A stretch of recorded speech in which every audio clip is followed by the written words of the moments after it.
वैसे तो फ्रांस हमेशा से भारत का एक अच्छा मित्र है, लेकिन फिर भी फ्रांस को भारत के साथ किसी भी चालाकी के बारे में नहीं सोचना चाहिए, क्योंकि अब हथियारों की प्रतिस्पर्धा काफी तगड़ी हो गई।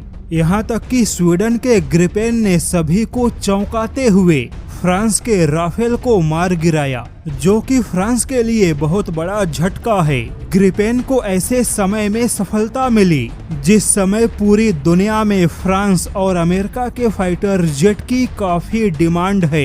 स्थिति और परिस्थिति किसी भी समय बदल सकती है, क्योंकि फाइटर जेट के नए खिलाड़ी भी धमाकेदार एंट्री कर रहे हैं। ऐसे में फ्रांस को हर हाल में भारत को पकड़ के रखना होगा, क्योंकि फ्रांस की पकड़ अगर कमजोर हुई तो रूस और अन्य खिलाड़ी भारत को अपनी ओर खींच लेंगे। यह सारी बातें खुद फ्रांस के थिंक टैंक IFRI ने कहा।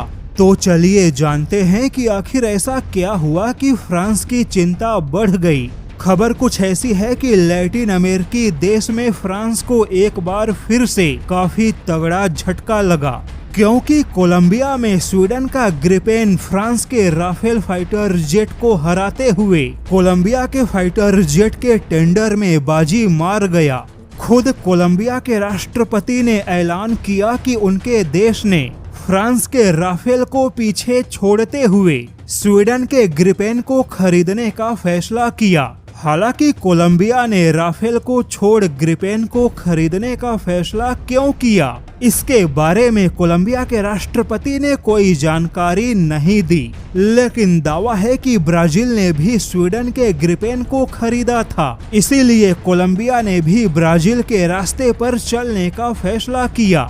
ऐसे में यह राफेल के लिए बहुत बड़ा झटका है, जबकि ग्रिपेन जो कि लंबे समय से ग्राहकों की तलाश कर रहा है, उसे एक नया ग्राहक मिल गया। लेकिन इस पूरे घटनाक्रम ने फ्रांस की चिंता बढ़ा दी, क्योंकि इससे पहले इजिप्ट ने दोबारा से फ्रांस के राफेल को खरीदने से इनकार किया और उसी इजिप्ट ने चीन के फाइटर जेट को खरीदा।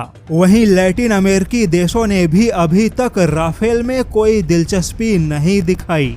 ऐसे में फ्रांस के रक्षा जानकारों का मानना है कि भारत उनके लिए काफी ज्यादा महत्वपूर्ण होना चाहिए, क्योंकि भारत वर्तमान और भविष्य दोनों का एक मजबूत और संभावित ग्राहक है। लेकिन भारत को मजबूती से पकड़ के रखना फ्रांस के लिए बड़ी चुनौती है, क्योंकि रूस, अमेरिका और ब्रिटेन भी भारत को अपने फाइटर जेट की ओर लाने की पूरी कोशिश कर रहे हैं।